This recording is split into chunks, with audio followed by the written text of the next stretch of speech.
O brilho nos olhos vem desde sempre. Do momento em que a gente abre a porta da loja, até aquele momento especial que a gente abre a porta de um dos nossos carros, para o cliente entrar e viver uma experiência única, que define o sucesso da sua jornada.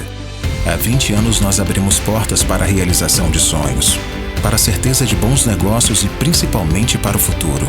Sempre como se fosse o primeiro dia. Eurobike. Guiados por emoção.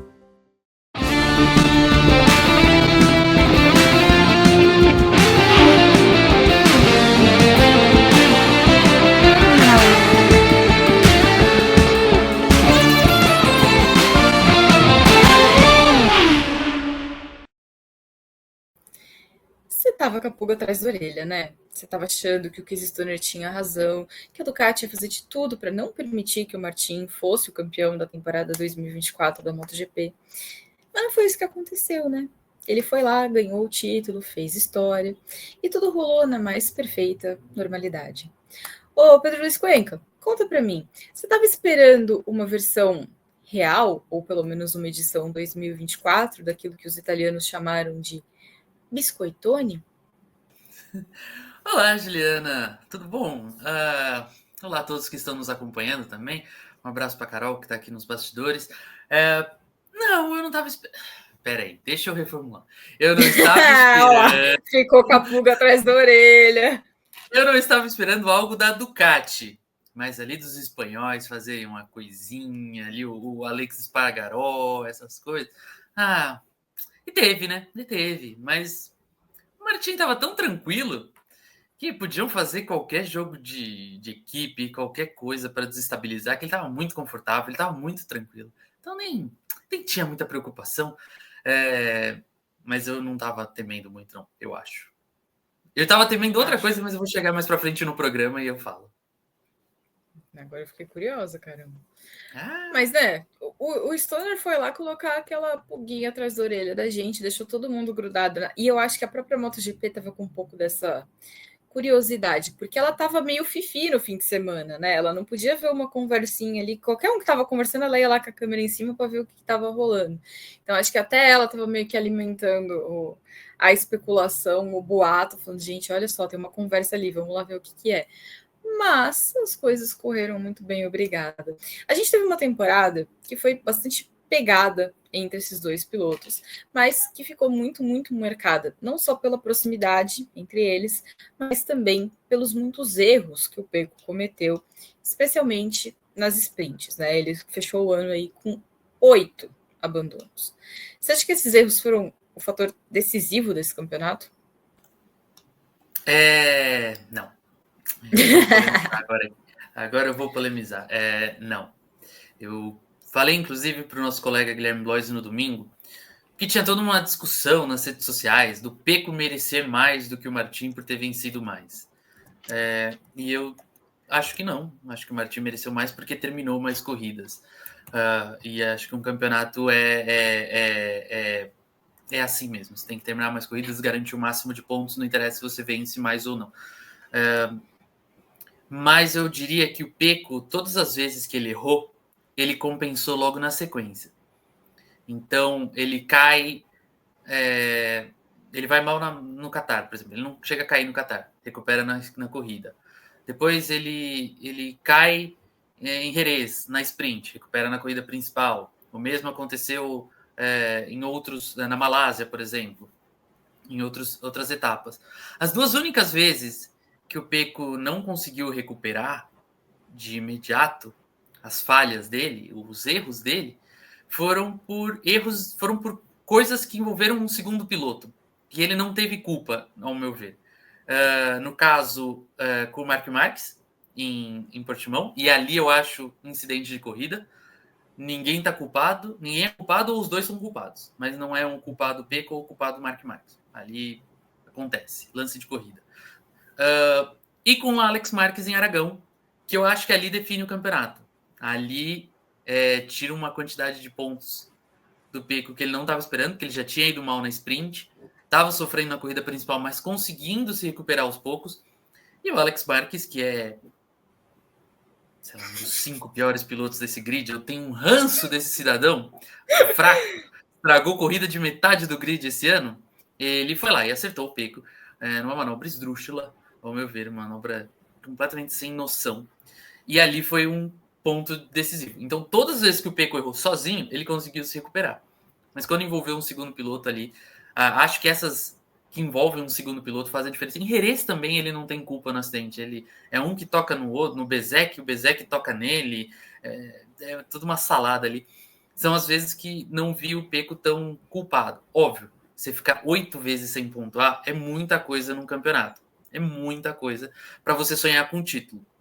Então, naturalmente, esses 8 abandonos fazem a diferença. Mas o que eu quero dizer é que onde ele errou sozinho, no dia ele abandonou por erros dele, Pecco, ele conseguiu recuperar. Quando envolveu um segundo piloto, ali fez a diferença no campeonato, ao meu ver. Quando ele foi alvo, né? Quando ele foi alvo, exatamente. Agora, você estava falando do Alex Marques, eu vou fazer uma confissão. A gente estava lá na corrida, né, sabendo que o Alex Espargaró estava fazendo aquele papel de segurança, de leão de chácara, e aí vinha Alex Marques. Eu fiquei pensando, Alex Espargaró deve estar pensando assim, putz, se eu deixar esse cara passar, ferrou, porque esse cara vai derrubar o Martin. Esse cara eu acho melhor segurar. Peraí, me derruba, mas não derruba ele. Eu acho que a filosofia era meio essa, né? Tinha um eu acho que ele fala assim, pô, até o Bastianini passou, então é melhor deixar quieto. O Bastianini pode, você não. Bastianini faz sentido. Você só é ruim. Deixa pra lá. Bastianini é seguro, você eu acho que é perigoso. Agora, no ano passado, a gente tinha um Martin que era aquele piloto tudo ou nada. Ou ele ganhava a corrida, ou ele abandonava, porque ele caía. Nesse ano, ele aprendeu que o segundo lugar tem lá o seu valor, né? E faz uma diferença tremenda. Ele não é o piloto que mais venceu em 2024, inclusive ele passou longe disso, porque a diferença de vitórias entre ele e o Pecco é bastante grande, mas ele foi o cara que ficou com a vitória mais importante, que é a que garantiu a placa mais recente na Torre dos Campeões, que inclusive é o troféu mais maravilhoso que tem. Eu espero que você concorde, porque eu acho ele lindo. Essa atualização de software deixou o Martin um piloto muito mais completo e muito mais interessante do que ele era antes, né? Sim, porque o Martin do ano passado, até o ano passado, era aquele Martin afobado. Era um Martin errático. Você sabia que ele estava andando bem, mas que a qualquer momento ele podia fazer uma lambança, porque mesmo confortável na liderança, ele não ia diminuir a velocidade, não ia segurar o ritmo, poupar equipamento, como a gente viu na Indonésia, que para mim foi onde o Pecco encaminhou o título do ano passado. Esse ano foi muito mais interessante, foi muito mais legal, porque ele se aproximou do que a gente vê, do que a gente espera do Pecco, que é aquele piloto frio, é aquele piloto mais focado, que entende a corrida, entende o desenvolvimento da prova, do equipamento, que o pneu não está funcionando legal, então vou tentar fazer uma coisa diferente, etc. Então, eu acho que o legal desse ano é que o Martin se aproximou do estilo do Pecco mental. De pilotagem seguem diferentes, seguem completamente lados opostos. Mas mentalmente, de entender a corrida, o Martin se aproximou do Pecco e eu acho muito legal porque o Bagnaia não estava esperando isso. Ele talvez estivesse esperando aquele mesmo Martin afobado, que vai lá, tenta abrir vantagem, cai, que comete um errinho aqui, abre a porta para uma ultrapassagem. E a gente não viu isso esse ano. Ele não venceu muitas vezes, ele venceu 3 vezes contra 11 do Bagnaia. Mas ele teve a gente não pode dizer que ele não teve os brilhos dele nos segundos lugares, por exemplo. No Japão, ele sai ali do meio do grid para chegar em segundo. Ele faz boas corridas ali. Mesmo na Tailândia, quando ali ele vence, mas... Perdão, na Indonésia, quando ele erra na sprint, depois ele anda muito bem na corrida, ele teve ali uma autoridade, ele teve autoridade nas corridas, ele podia não estar ganhando, mas ele incomodava o líder, ele brigava, ele ia até o fim. Isso eu acho que o Martin entendeu muito bem o regulamento dessa vez, que toda corrida pontua. Eu ainda tenho lá minhas reticências contra sprint em alguns casos, tá? Não vem ao caso agora eu explicar isso. Mas se não vale estatística, também não devia valer ponto. Mas, enfim, não é motivo para polêmica. Mas ele entendeu que toda corrida vale ponto, que você tem que pontuar. Se você abandonar, o seu rival vai estar com uma moto tão boa quanto a sua e ele vai tentar o máximo de pontos. Ele vai conseguir o máximo de pontos. Raras as vezes que a gente não viu uma GP24 no topo. Foram 4 vezes? É isso, né? 3 com o Marc Marquez e uma com o Viñales, se eu não estiver enganado. Então, aí você vê como foi dominante essa moto esse ano. Inclusive, eu adorei o post que a Ducati fez. Ela fez um post com as vitórias no ano. E aí, assim, só dá Ducati e tem uma vitória da Aprilia. E aí o título é Ninguém é Perfeito. Eu achei maravilhoso. E tipo, né, ninguém é perfeito mesmo, nem a Ducati. Mas eles só perderam uma corrida nesse ano. A temporada deles foi... Assim, é claro que tem uma diferença grande entre GP23 e GP24, mas a GP23, ela já tinha sido uma moto impressionante no ano passado. Mas o que eles fizeram com a GP24 foi, ó, de aplaudir de pé, porque, caraca... Eu ia falar caraca, eu falei caramba, e ficou as duas coisas juntas, né? Mas tudo bem. Ficou, ó, parabéns, ficou maravilhosa a moto. O Didi da linha, né, o mestre por trás dessa moto, já disse que para 2025 vão ser pequenas alterações em relação à versão de 2024. Porque não tem muito mais o que melhorar. Mas, acho fascinante isso. Eu imagino que não tem mesmo, cara. O que mais ele vai fazer? Porque o bagulho já voa, não precisa fazer mais nada também. Acho que ele pode, inclusive, começar a dar palpite na moto alheia, porque fala, gente, ó, aquilo ali eu acho que dá para dar uma mudadinha. Porque na dele mesmo não tem mais nada para fazer. Não precisa. A gente vai ver o que a Aprilia vai levar, já que tem aquele famoso caso do mecânico da Aprilia escaneando a moto da Ducati na Áustria. Vamos ver o que eles aprenderam, né, desse material todo aí. Era pro TCC dele, Cuenca, por favor. Desculpa. Não era espionagem industrial, era o TCC, faz favor. É que a mãe dele é fã da Ducati. Exato, ela queria, era uma curiosidade, era uma coisa inocente, não era uma... Aliás, você viu que legal? Tinha uma foto na internet esses dias o pessoal da Yamaha no teste com um microfone para gravar motor. Eu achei muito legal, porque eu espero que o senhor tenha lido, e vocês que estão assistindo a gente também, o livro que conta a história do Valentino com a Yamaha, né, o livro que eu traduzi, o Valentino Rossi, a obra-prima, eles contam de quando o Masao Furusawa começou a trabalhar na moto que se tornou, né, vencedora com o Valentino Rossi, e ele foi realmente na divisão de música da Yamaha para tentar solucionar um problema de vibração da moto. Porque música é o quê? Música é vibração, então se o problema é vibração, lá eles sabem resolver. E aí tinha essa conjunção ali de como poder resolver esse problema. E aí os caras estavam lá gravando som de motor para poder trabalhar. Falei, cara, que legal. É um jeito curioso, né? Que acho que não é a primeira coisa que você pensaria de o que estariam fazendo num teste de esporte, de corrida de moto, e era o que os caras estavam fazendo. Achei muito legal. Agora, voltando para o nosso foco temporada, na decisão, o Pecco fez absolutamente tudo que estava ao alcance dele, né? Ele fez a pole, venceu a sprint e venceu o GP. Só que ele não tinha nenhum outro recurso, né? O que mais ele podia fazer? Dentro da lei, tinha mais alguma coisa que dava para fazer ali? Não tinha, né? Não.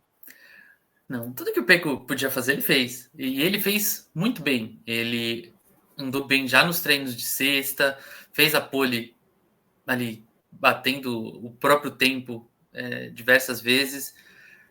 Não deu chance para os adversários nas duas corridas, sumiu na frente. Então não tinha muito mais que ele pudesse fazer. Aí era contar com os coadjuvantes, né? Com o elenco de apoio ali do grid. Só que ele estava em minoria e o elenco de apoio dele não anda tão bem das pernas, né? O Bastianini até tentou ali ajudar na sprint. Ele ajudou, vai. Ajudou. Aí na corrida principal tentou, mas ficou preso ali no Espargaró e se embananou todo, coitado. O Bezek andou bem na sexta-feira, eu falei, pode ser um cara ali que entra na disputa, que faz uma baguncinha e tal. Nem vi a cara do Bezek nas duas corridas. Ele deu uma esperança só na sexta, né? Depois ele falou... Só na sexta-feira, fiz até análise falando, o Bezek é o escudeiro do Pecco, o Espargaró ficou em terceiro, vai ser o escudeiro do Martin. Acertei só 50%. O Bezek não me ajudou. Bezek, me ajuda, Não, mas ele foi meio aquele negócio que aparece depois, tipo estrela cadente, né? Passa e some depois. O Morbidelli podia ajudar, mas é companheiro do Martin também, não ia querer se comprometer. Não, mas nessa teoria aí eu sou de que o Morbidelli, se pudesse, ajudaria. Porque pensa comigo. Primeiro, o Morbidelli é amigo do Peco, né? Academia de Pilotos da R46. Segundo, tudo bem, ele é da Pramac. Mas ele era da Pramac só até domingo. Entendeu? Ia ter umas horinhas ali. Ia ter umas horinhas ali de desconforto? Ia ter umas horinhas de desconforto, mas depois ele era o piloto Ducati do mesmo jeito e ele ia estar na VR46. Então a Ducati ia falar para ele assim: obrigado, querido, vem cá, dá um abraço, entendeu? Não tem problema. Para ele não ia ter problema. E outra, se o Alex Espargaró, que é pago pela Aprilia, né, podia ajudar o cara da Ducati a ganhar o campeonato, por que ele. Tudo bem que ele era pago pela Pramac. Mas por que ele não ia poder ajudar o amigo dele? Gente, imagina. Isso aí não ia ser um problema. Eu achei até que o Mark poderia fazer alguma baguncinha. O Mark Marques. Então, o Mark, eu acho que ele estava no time Propeco. Ele estava no time Propeco, já estava querendo fazer aquele... Mostrar ali para o novo chefe, como eu sou proativo. No domingo, eu acho que ele já tinha apertado aquele botão do F. Mas, né? Mas acho que ele jogaria a favor se precisasse. Eu acho até que no domingo ele jogou a favor. Ele foi lá, incomodou o Martin nas primeiras voltas e tal, passou. Mas depois não tinha muito mais o que fazer. Ele podia ter atacado o Peco, na minha opinião, e não quis. Eu acho que ali ele foi amigo. Ele podia ter atacado e não quis em certos momentos da corrida. Mas é isso, o Peco estava em desvantagem. O que ele tinha para fazer, ele fez. Mas a missão é muito difícil. Se o Martin tivesse ali cometido um erro na sprint, abandonado, ali seria outra coisa. Mas como ele terminou em terceiro, então depois ficou muito fácil. O Martin podia terminar em nono se o Peco ganhasse, então não tinha muito ali. O Peco fez a parte dele e o Martin só segurou, só administrou o jogo.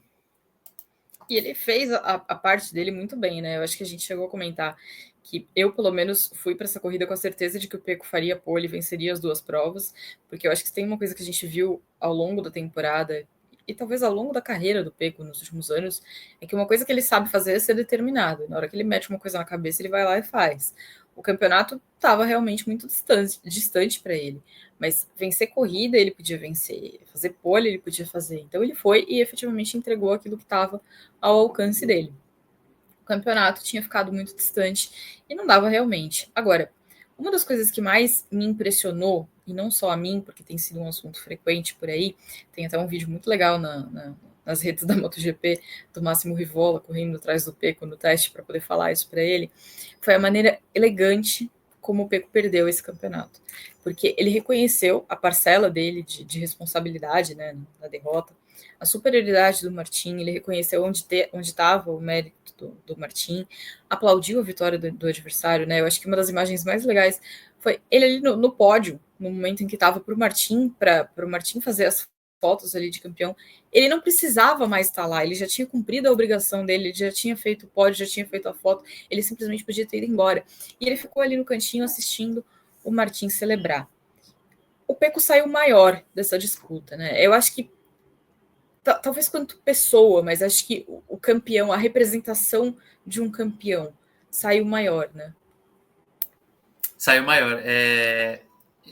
O Peco é isso que a gente fala, ele é um piloto bem frio, bem tranquilo, então ele entendeu onde ele tinha errado, ele entendeu onde ele perdeu esse campeonato, e por mais que tenha MotoGP, que as redes sociais tenham tentado criar uma rivalidade até mais polêmica, mais ácida com o Martin, em declarações, em gestos de comemorações que pudessem simbolizar uma indireta, um ataque aqui e acolá. Eles são amigos, não dá para você negar. Eles começam juntos lá no Mundial, lá na Moto3, com a Mahindra, que saudades Mahindra, que grande celeiro de craques foi a Mahindra na Moto3. Formou campeões, né? Formou campeões, não só os dois que a gente está falando, mas também Miguel Oliveira, por exemplo. Então, saudades Mahindra, se quiser voltar, estamos de braços abertos, mas não faça o papelão que você tem feito na Fórmula E. Mas não dá para. Eles começam juntos, eles andam juntos boa parte da carreira. Dividiram quarto. Dividiram quarto. É uma longa jornada. E assim, a gente aqui de fora, a gente não sabe o que esses meninos passam para, especialmente tão jovens. Eles precisam de um amigo, eles precisam de um apoio. E talvez esses dois companheiros tenham sido apoio emocional, de entender o esporte, de entender uma moto, um para o outro. Então, hoje, se o Pecco é campeão, talvez tenha muito do Martin ali. E vice-versa. Por isso que eu acho importante esse reconhecimento dos dois. Ano passado, em Valência também, o Martin já tinha abandonado, já tinha caído, e ele foi até ali a área pós-corrida para dar um abraço no Pecco, para mostrar que, cara, a gente é rival dentro da pista, mas nós não somos inimigos. A gente tem ali um carinho um pro outro. Se eu perdi, eu tô me fazendo melhor, eu tô fazendo o meu melhor, eu tô fazendo você se esforçar. Eu acho isso muito bacana. Eu acho que Pecco e Martin entenderam muito bem o esporte. Óbvio, é muito legal uma rivalidade no nível Marques e Rossi e Lorenzo, mas não é sempre que vai acontecer. Muitas vezes esses meninos são amigos, eles cresceram juntos, e é isso, eles vão se respeitar acima de tudo. Óbvio, eu quero muito uma rivalidade daquelas assim que faça o paddock pegar fogo. Eu não Mas vou negar. a gente não precisa do ódio para ter a rivalidade. Porque a disputa pode ser boa, a gente não quer ver competição? A gente viu competição. Né? A disputa que eles tiveram na Malásia, não tem o que reclamar. E eles não precisam se odiar para fazer isso. Sim. Eu acho até um comentário muito polêmico que a melhor disputa deles não é nem na Malásia, é na França. Eles fazem a corrida inteira juntos ali, se pegando, se engalfinhando, e aí no final o Martin leva melhor. Mas é isso, eles são rivais, mas são amigos. E tá tudo bem. Acho que o gesto do Pecco foi realmente muito grande quando ele fala que ali não é o momento dele, é o momento do Martin, é o dia do Martin. Cara, ali ele. Não, e a postura dele, e do próprio Marques, que ficou junto com o Pecco lá no cantinho, no parque fechado, os dois ficaram no fundo ali com o Inácio Sanhê, que é o diretor de comunicação da Dorna, ali assistindo a comemoração do Martin, e aí eles foram chamados para entrevista. Quando eles foram chamados, falaram com o Martin. O Pecco deu a entrevista, só depois que ele deu a entrevista que ele foi efetivamente se meter ali na festa do Martin para poder parabenizá-lo, mas assistiu tudo de longe, assim, tipo, o holofote não era dele, né? Ele não quis posar, não, olha, gente, eu sou derrotado, foca aqui em mim para vocês verem como eu perco esse negócio. Não, né? Ele quis deixar a festa dele, vamos ali, olhem para ele, não precisa olhar para mim. Eu achei bonita a maneira como ele se portou ali naquele momento, e acho que a postura dos dois ao longo do ano deixou uma imagem bonita, não só para eles, mas para o campeonato também. Acho que o Pecco chegou a dizer, né, que eu sei o quanto foi difícil para ele e para a família dele estar aqui, porque a história do Martin é uma história difícil de ter chegado ali, né? A família do Martin não era uma família de muito dinheiro, então o Martin quase abandonou o esporte. Se o Martin não tivesse tido a chance na Red Bull Hooks Cup, a carreira dele não teria ido adiante, porque na Red Bull Hooks Cup eles têm uma certa facilidade, entre muitas aspas, financeira, né, para poder competir, e foi ali que ele conseguiu ir adiante. Então, ir bem na Red Bull Cup salvou a carreira do Jorge Martin, e foi ali que ele conseguiu ir para frente. Se não fosse a Red Bull Cup, a gente não teria o Jorge Martin fazendo a história que ele fez esse ano. Então, o Pecco também conhece essa história. Então, ter esse reconhecimento, né, de o quanto é difícil. E outro, o Pecco também sabe que ele fez do Martin um piloto melhor, porque a dificuldade que ele apresentou para o Martin no ano passado foi o que levou o Martin a ser o piloto que ele é hoje, porque ele teve que atualizar o software para poder apresentar essa versão diferente. Então, apesar dele ter perdido, a Ducati não tem absolutamente nada para reclamar dele, né? Porque acho que o que ela pode pedir de um piloto, ele apresentou tudo ali. Venceu e botou a marca lá em cima e com uma visibilidade assim de primeiro nível. Sim, a gente pode dizer que o Pecco sai fortalecido dentro e fora das pistas. Os dois, aliás, Pecco e Martin. O Martin, pelo que ele mostrou, pelo título que ele conquistou, por ter toda essa história de superação, das lesões que ele passou e tudo mais, e por ter feito a história, né, que ele fez na era MotoGP, e o Pecco por ter esse domínio ao longo da temporada. Não é fácil você vencer metade do campeonato, ainda mais num nível tão alto que é a MotoGP ultimamente, e você ter ainda a hombridade de aceitar a derrota, de entender a derrota e de saber que você não vai ser vítima, você não vai ficar ali se vitimizando, você não vai ficar ali se martirizando na frente das câmeras. Perdeu, irmão. Tira ali e nem o dá seu o chilique, da né? moto. Vai lá, tira o seu número 1 da moto, como ele fez, tirou o número 1, botou de novo 63, show de bola, segue o jogo, é isso. Então eu acho que os dois saem muito fortalecidos e é muito importante para essa nova geração do esporte a motor, especialmente do Mundial de Moto Velocidade, que a gente está falando aqui, para eles entenderem bem o esporte. Um dia você vai ganhar, um dia você vai perder, amigo, não tem como. Um dia da caça, outro dia do caçador. Então, entenda as suas derrotas, valorize quem ganhou. Eu, por exemplo, a Moto 3 ali, que você viu, o domínio do Davi Alonso. Eu imagino que o Daniel Gado terminou em segundo, ele deve estar super feliz. E ele vai respeitar o Davi Alonso porque ele não teve chance. Foi um cara que levou o nível para outro lugar. Então ele vai ter que subir essa barra do nível também.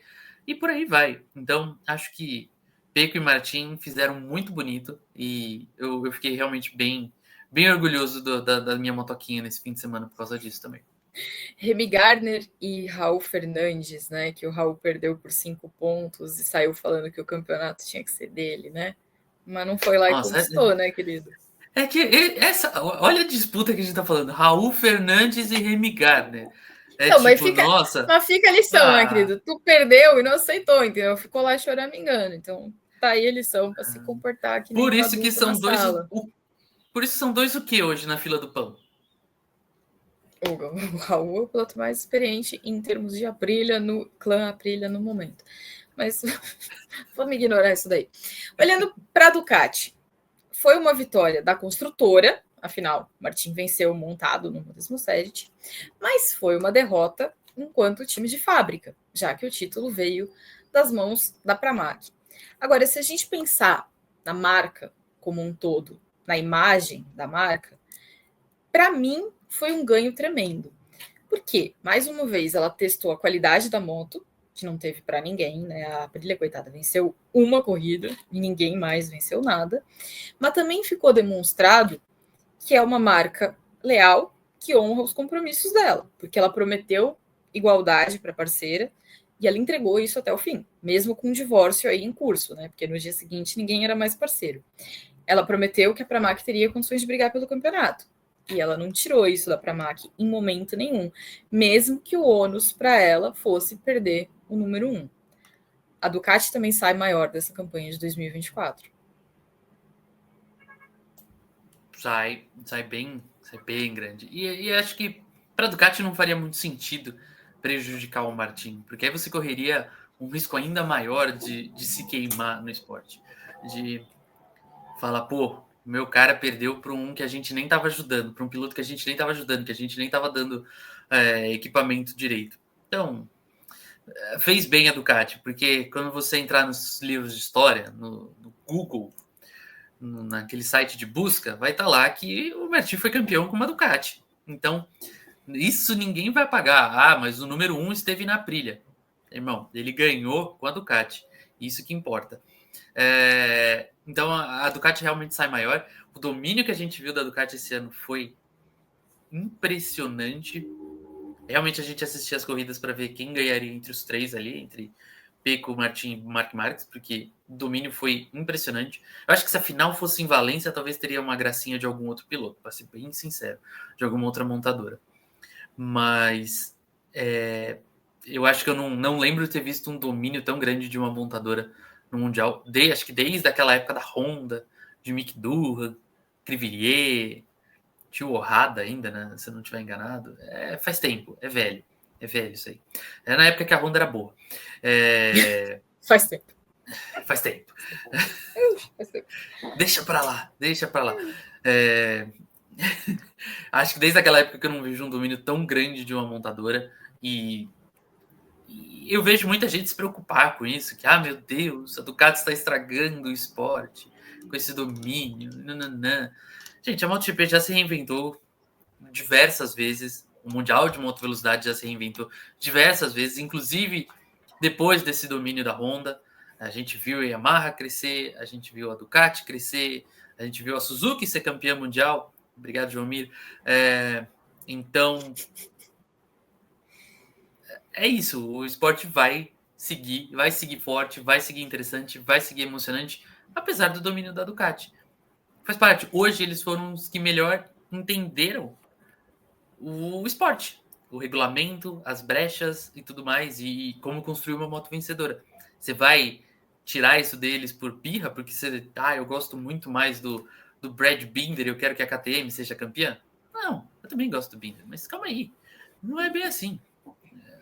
Faz e parte. outra, né? Os outros têm que crescer. Ninguém tá proibido de ganhar, é só trabalhar para fazer o que a Ducati fez. A Ducati até outro dia estava pagando todos os pecados dela na MotoGP. Ela trabalhou muito para chegar no ponto que ela está hoje. Então, assim, não foi por acaso que ela chegou onde ela chegou, né? Tem muito trabalho, tem trabalho de anos nisso daí. Então, né, o Claudio Domenicali, que é o CEO da Ducati, ele disse que o sistema Ducati venceu, né, nessa vitória do Martin. E é verdade, porque o Martin é a prova de que o sistema funciona. Porque eles colocaram o Martin ali numa fila, né, de que eles tinham ali de estrutura de equipe satélite, o envolvimento na Pramac foi um envolvimento pensado para a equipe satélite, para ajudar no desenvolvimento da moto, e deu certo. Deu certo tanto que a equipe de fábrica perdeu para eles, porque funciona, porque deu resultado. Então, assim, é domínio da Ducati? E ficou chato por causa disso? Eu não achei chato em nenhum minuto. O campeonato foi bom do mesmo jeito. A gente viu disputa, a gente viu um campeonato pelo terceiro ano seguido definido na última corrida, então não tem do que reclamar. Se a gente voltar ali para 2011, 2012, a gente lembra que a Ducati estava tentando já crescer, estava já tentando se fazer vista no Mundial, na MotoGP, no caso. Ela já era campeã com o Stoner, e ela já tinha toda aquela história do grande motor que vai na reta e some na frente das outras. Era só o que ela tinha. Era só o que ela tinha. E ela achou que, bom, e se eu colocar um Valentino Rossi aqui? E não deu certo, gente. Passou vergonha. A Ducati realmente passou vergonha e conseguiu a proeza de passar vergonha com o Valentino Rossi, com 2 campeões mundiais, com o Valentino Rossi e com o Nick Hayden. Né? Os dois juntos não conseguiram fazer essa Ducati andar, porque era uma moto ruim, eles pagaram os pecados. Enquanto a Honda dava de braçada ali com o Stoner, com o Pedrosa, o Lourenço às vezes se metia no meio, mas beleza. Mas a Ducati penou, até chegar ali o Didi da linha, o Dovizioso. Eu acho que a gente não dá o reconhecimento devido ao Dovizioso, muita gente não dá. Mas o Dovizioso ajudou muito também nesse desenvolvimento da moto. O Michele Pirro, que coitado, só vai lá para fazer ali um showzinho, mas pô, ele trabalhou muito no desenvolvimento dessa moto também, nos testes. Mas o Michele Pirro muito. Pode não ser um fenômeno em corrida, mas o Michele Pirro em teste, maravilhoso, porque assim, se tem alguém que tem a mãozinha dele ali na evolução dessa moto junto com o Dalina, é ele, que está lá a vida inteira trabalhando no desenvolvimento nessa moto, então certamente merece muito do mérito da evolução da Desmosed. Sim, a Ducati sofreu muito, então eu acho que se eles estão hoje dominando é porque eles trabalharam muito e eles entenderam o caminho certo. Se as outras não estão nesse ritmo, eu lamento, elas que melhorem. Melhore, amiga, por favor, sabe? Para a gente falar em melhora e não ficar sem falar sobre isso, apesar de a gente já estar chegando no finzinho do programa, 2025 já começou para a MotoGP, porque é sempre assim que acontece, né? O campeonato termina no domingo, na terça-feira basicamente começa outro, com os primeiros testes para a campanha de 2025, e esse foi um teste meio que importante, nunca é um teste muito conclusivo, porque é um teste muito inicial, mas é um teste onde os pilotos têm contato ali com as primeiras mudanças, né? Mudanças de equipe e tudo mais. Jorge Martin já testou pela Aprilia. Como ele está contratado da Ducati até o final do ano, ele não pode falar sobre o que ele percebeu, o que ele sentiu, o que ele achou, mas acho que os primeiros sinais foram até que positivos, né? Teve uma queda, mas ele não pareceu ali incomodado, né? Ele parecia pilotando como ele normalmente pilota, né? Não parecia desesperado e pensando, meu Deus, onde eu amarrei meu bonde. Eu fiquei na dúvida, vendo o Martin no teste, eu não sabia se ele estava sorrindo, que ele gostou da moto da Aprilia, ou se ele ainda estava naquele clima tô levinho, ressaca, tô de ressaca. Né? Eu não sei muito bem qual que era o sorriso dele, eu não consegui identificar. Mas teve uma queda, que eu adorei a explicação da Aprilia, que o motivo da queda dele foi porque ele estava muito lento. Achei genial. Ou seja, acelera, amigo. E ele teve alguns pequenos errinhos ali durante o teste, que é normal de você estar conhecendo ainda uma moto completamente diferente. Da Ducati para a Aprilia, é completamente diferente. Então ele estava ali entendendo a moto ainda, onde que ele consegue alcançar o limite, onde ele consegue frear, como ele consegue virar, reacelerar. É totalmente diferente para um piloto, e ele precisa desse teste para realmente entender a mão da nova moto. E eu acho que o Martin fez isso. Você sentia ali que claramente dos pilotos que estavam em novas equipes, ele era o cara que estava mais forçando a moto, mais tentando alguma coisa, um limite. Mark Marques, a gente foi ver isso, sei lá, na última meia hora de treino. Vinales, o tombo do Bezek. Não foi o Bastianini. Meu Deus do céu. Bastianini detonou a moto, cara. O Bastianini conseguiu detonar a moto no primeiro teste. Eu não aguento isso, Juliana. Não aguento. Mas enfim.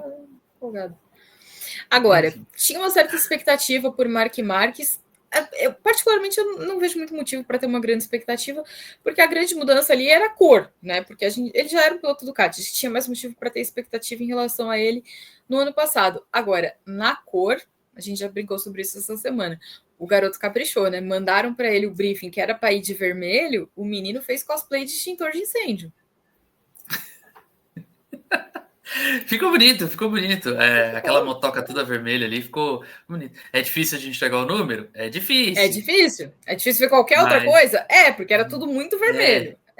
Me lembra muito uma camisa que o São Paulo Futebol Clube fez em 2013, que era uma campanha deles, eu não lembro agora, que era toda vermelha, e você não conseguia ver o escudo, você não conseguia ver o patrocinador, nada, porque era tudo vermelho. E eu achava maravilhosa. Hoje eu olho para ela e falo assim... Hoje eu olho para mim, não é? Que tem aquela música que é vermelho, vermelhaço, vermelho, uma coisa assim. Não, isso aí é Fafá de Belém. Precisa apresentar para o Mark Marques. Na verdade, não é Fafá de Belém, isso não é Fafá de Belém, na verdade é lá dos bois, de Parintins. Então. Garantido. Dá na mesma. Precisa apresentar isso para o Mark Marques para combinar com a trilha sonora da temporada. Sim, mas ficou legal. Eu gostei da moto toda vermelha, mas ao mesmo tempo eu gostei muito da moto branca do Pecco. Layout de pré-temporada, gente. Layout de pré-temporada é a coisa mais bonita que tem. Sim. Mais bonita que tem. O Vinhales com aquela KTM também toda preta e branca, adorei. Eu não entendi, inclusive. Não entendi. Porque Vinhales, supostamente, tem um contrato com a Aprilia até o fim do ano. Como é que me mete um KTM gigantesco no peito, gente? Não entendi, não, porque não pode normalmente, né? A menos que o contrato dele dissesse lá assim: olha, o seu contrato vai até a última corrida, acabou, vai embora. Aí tudo bem, porque normalmente não é assim, né? Normalmente até de 31, todo mundo mudo e não pode ter marca.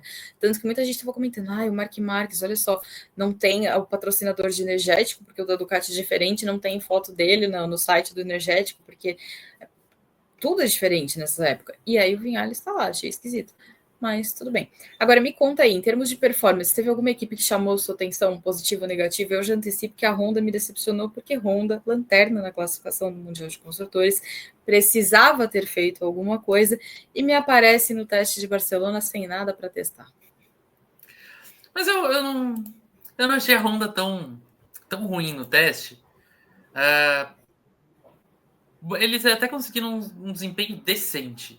Não, mas peraí. A questão não é essa. Honda, a questão não é essa. A questão é que, assim, se você é a última colocada, você tem que testar tudo, entendeu? Você tem que ter novidade, entendeu? Nem que fosse um estojo de lápis de cor diferente. E nem isso tinha.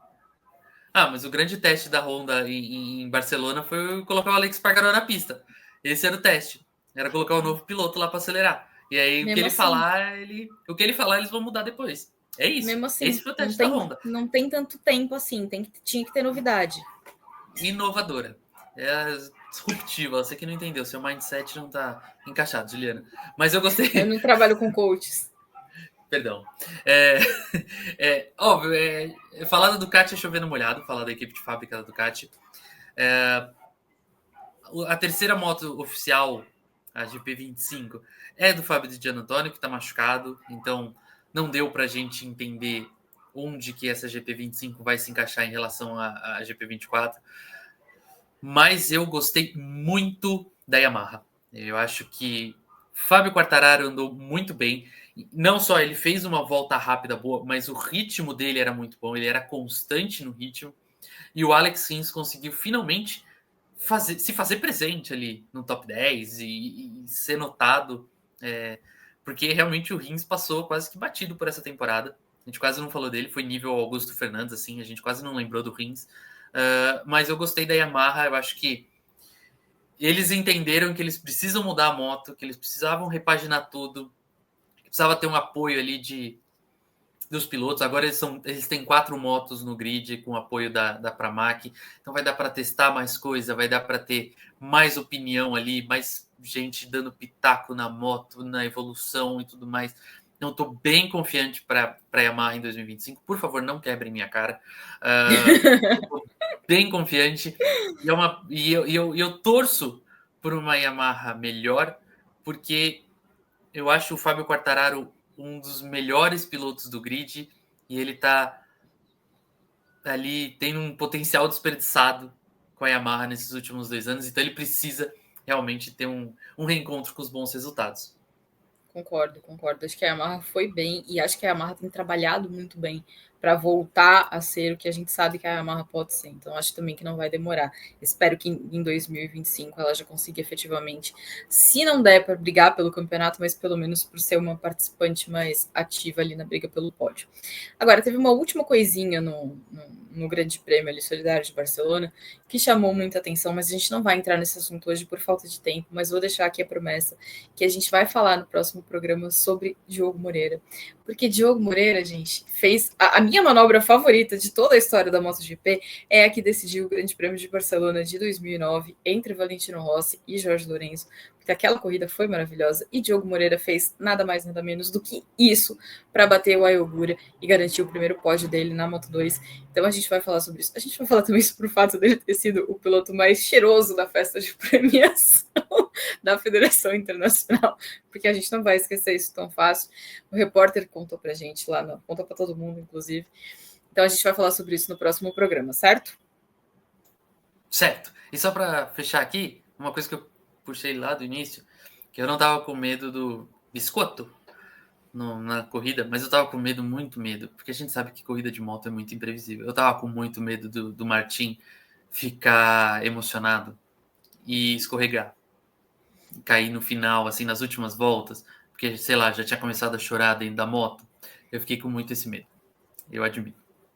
Eu também estava preocupada que ele perdesse pro nervosismo dele, porque eu acho que era a única coisa que efetivamente estava jogando contra ele ali, né? Porque o campeonato estava muito na mão, mas o emocional é que estava um pouquinho mais complicado. Mas deu tudo certo e tá aí. Ele fez história para ele, com um resultado histórico, e colocou a MotoGP num lugar muito positivo para a história também, com um selo de esporte limpo, de um esporte que, mesmo com, né, essa questão de podendo derrotar a fábrica que pagava a conta dele, mesmo assim, foi lá, pôde derrotar, tinha um recurso para fazer isso e foi até o fim tendo essa possibilidade. Então, acho que foi um campeonato que terminou muito bem, que com 2 protagonistas que fizeram uma história muito bonita e com um piloto que foi derrotado com uma grandeza ímpar. Acho que a elegância de Pecco Bagnaia foi também uma marca desse campeonato. Então, o MotoGP terminou com um brilho todo especial na campanha de 2024 e já deixando a gente com saudade. Não sei o que a gente vai fazer até o ano que vem. Inclusive, saiu hoje o calendário da Moto2, gente. Foi uma das coisas mais terríveis que eu já vi na minha vida. Tem, 3 meses de intervalo entre a penúltima e a última corrida. É péssimo. Mas isso vai ser um assunto para outro dia. Pensei que a pior coisa que você já tinha visto na vida era a Moto2. As corridas da Moto2 são legais, cara. Pelo amor de Deus, o calendário é ruim. Então eu vou te colocar para fazer o relato delas, tá bom, Juliana? Obrigado. Tá bom, tchau. Gente, a gente fica por aqui nesse programa e a gente volta na semana que vem para falar da temporada. Valeu.